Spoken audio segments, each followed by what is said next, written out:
September 28 ஞாயிற்றுக்கிழமை.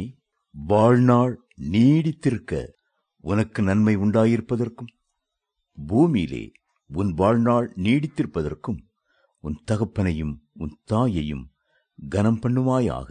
எபேசியர் 6:2-3. வேதத்தில் 10 கட்டளைகள் இருக்கின்றன. அதிலே 4 கட்டளைகள் மனிதனுக்கும் கர்த்தருக்கும் இடையே உள்ள உறவை பற்றியது.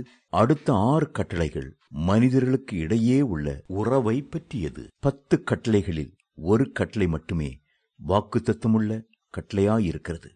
உன் தகப்பனையும் உன் தாயையும் கனம் பண்ணுவாயாக என்கிற வாக்குத்தத்தமுள்ள கட்டளையை நிறைவேற்றும் போது பூமியிலே உங்களுக்கு நன்மை உண்டாயிருக்கும். இது கர்த்தரின் வாக்குத்தத்தம். நமக்கு உலக பிரகாரமான தகப்பன் உண்டு.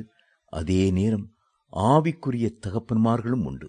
அநேக தேவனுடைய ஊழியக்காரர்கள் தகப்பனுடைய அன்போடு அருமையான ஆலோசனைகளை சொல்லி நமக்காக பாரமெடுத்து ஜெபிக்கிறார்கள். எலிசாவுக்கு ஆவிக்குரிய தகப்பனாக எலியா இருந்தார். எலியா எடுத்துக்கொள்ளப்பட்ட போது எலிசா, என் தகப்பனே, என் தகப்பனே, இஸ்ரவேலுக்கு இரதமும் குதிரை வீரருமாயிருந்தவரே என்று புலம்பி அழுதார். எலியா அவரது ஆவிக்குரிய தகப்பன். அது போலவே தாவீதுக்கு சாமுவேல் ஆவிக்குரிய தகப்பனாயிருந்தார். பல வேளைகளிலே தாவீது இரகசியமாக வந்து சாமுவேல் தீர்க்கதரிசியின் ஆலோசனையை பெற்றுச் செல்வது வழக்கமாயிருந்தது. தீமோத்தேயுவுக்கு அப்போஸ்தலனாகிய பவுல் ஆவிக்குரிய தகப்பனாயிருந்தார். பவுல் அப்போஸ்தலன் தீமோத்தேயுவுக்கு எழுதும் போதெல்லாம் விசுவாசத்தில் உத்தம குமாரனாகிய தீமோத்தேயுவுக்கு எழுதுகிறதாவது என்று எழுதினார். 1 தீமோத்தேயு 1:2. மட்டுமல்ல, தீமோத்தேயுவை குறித்து அவர் சாட்சி கொடுத்து, தகப்பனுக்கு பிள்ளை ஊழியம் செய்வது போல அவன் என்னுடனே கூட சுவிசேஷத்தி நிமித்தம் ஊழியம் செய்தான் என்று அவனுடைய உத்தம குணத்தை அறிந்திருக்கிறீர்கள் என்று பாராட்டினார். பிலிப்பியர் 2:22. உலகத் தகப்பனானாலும் ஆவிக்குரிய தகப்பனானாலும் அவர்களை கனம் பண்ணுங்கள். அவருடைய வார்த்தைகளுக்கு கீழ்ப்படிந்து நடங்கள்.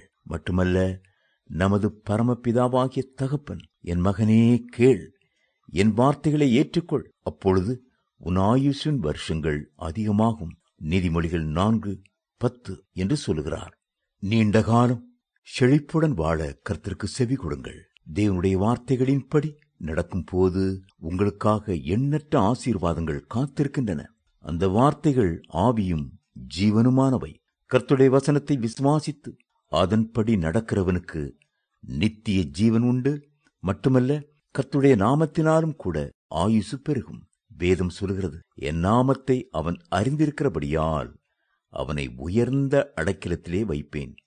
நீடித்த நாட்களால் அவனை திருப்தியாக்கி என் இரட்சிப்பை அவனுக்கு காண்பிப்பேன். சங்கீதம் 91:14 மற்றும் 16 வசனங்கள். தேவ பிள்ளைகளே, வேதம் காட்டும் வழிமுறையை பின்பற்றி நல்ல சுகபலத்துடன், சரீரத்திலே ஆரோக்கியத்துடனும் ஆத்துமாவிலே மகிழ்ச்சியுடனும் நீண்டகாலம் வாழுங்கள். என்னாலே உன் நாட்கள் பெருகும், உன் ஆயுசின் வருஷங்கள் விருத்தியாகும். நீதிமொழிகள் 9:11.